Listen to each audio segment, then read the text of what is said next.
చాలా రోజుల నుంచి తిరుమలకైతే నడుచుకుంటూ వెళ్ళాలని చెప్పేసి చాలా అనుకునింటి.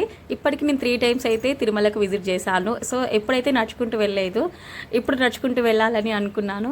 నడుచుకుంటూ అయితే ఫైనల్గా నడుచుకుంటూ మేము అందరం, నేను మా మా చెల్లెలు, మా ఆయన, మా నాన్న, మాతో పాటు మా నాన్న కూడా వచ్చాడు. అందరం అయితే నడుచుకుంటూ వెళ్ళాము. మాతో పాటు మా నాన్న కూడా పాపం అసలు అంత 7 కొండలు అయితే నడుచుకుంటూ మా నాన్న అయితే వచ్చేసాడు మాతో పాటుగా. మేము ఫైనల్గా అయితే కింద అయితే అలిపిరి దగ్గర టెంకాయ కొట్టేసి దర్శనం చేసుకొని కింద నుంచి స్టార్ట్ అయ్యామండి. నేను, మా ఆయన, మా చెల్లెలు, మా పిల్లలు కూడా నడుస్తారో లేదో అనుకున్నాను. కాకపోతే వాళ్ళు కూడా మాకన్నా ఎక్కువ ఫాస్ట్గా అయితే నడిచారు. ఫైనల్గా 1000 మెట్స్ అయితే స్టెప్స్ అయితే ఈజీగా టక అయితే 1000 స్టెప్స్ అయితే ఎక్కేసాము.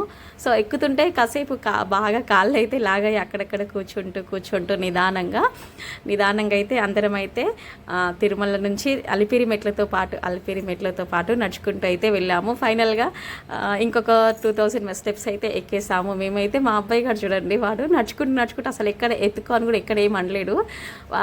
మెట్లకు బొట్టు అనేది పెడతారు కదా, బొట్లు పెట్టుకుంటూ వస్తారు కదా కొంతమంది, మట్టుకు బొట్టు పెట్టాలని మొక్కుంటారు కదా. వాడి షర్టుకి మొత్తం ఆ కుంకుమ పసుపే అంటింది. వాడు కింద పడుకుంటా చేసుకుంటా నేను నడుస్తానని చెప్పేసి వాడే చూడు ఎంత ఫాస్ట్గా అయితే నడుచుకుంటూ వచ్చాడో.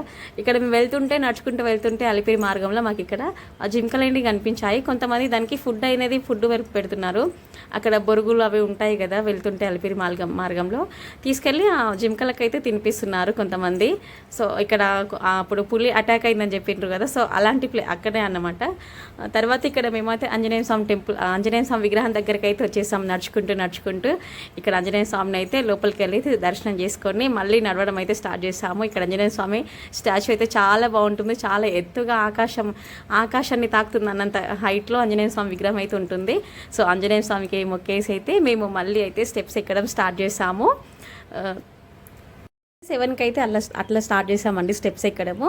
7కి బయలుదేరితే మేము 11కి అయితే స్టెప్స్ పూర్తిగా కంప్లీట్ చేసుకొని తర్వాత ఒక కాలినడకన ఒక 11 కిలోమీటర్లు అయితే నడిచాము. స్టెప్స్ 3550 మెట్లు అయితే కాలినడకన మాత్రము ఒక 11 కిలోమీటర్లు. అంటే ఇది మొత్తం కాలినడక మార్గం. ఇక్కడ నుంచి స్టెప్స్ అనేది లేవు, మొత్తం ఇక్కడ మన పక్కలకించి బస్సులు కూడా వెళ్తాయి. తర్వాత ఇక్కడేమో మోకాళ్ళ మెట్టు పర్వతం అంటారు కదా, ఇక్కడ నుంచి ఇక్కడికైతే ఫైనల్గా అయితే చేరుకున్నాము మేము. ఇక్కడ పక్కనే బస్సులు అనేవి కిందికి దిగే బస్సులు వెళ్తాయి కదా, అక్కడ రోడ్ సదుపాయం ఉంది.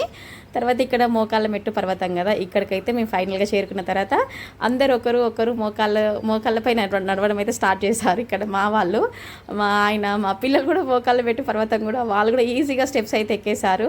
నేను ఎక్కుదాం అనుకున్నాను, కాకపోతే నా వల్ల కాదని చెప్పేసి నెక్స్ట్ టైం చూద్దాంలే అని చెప్పేసి నేనైతే ఏం నడవలేదండి మోకాళ్ళ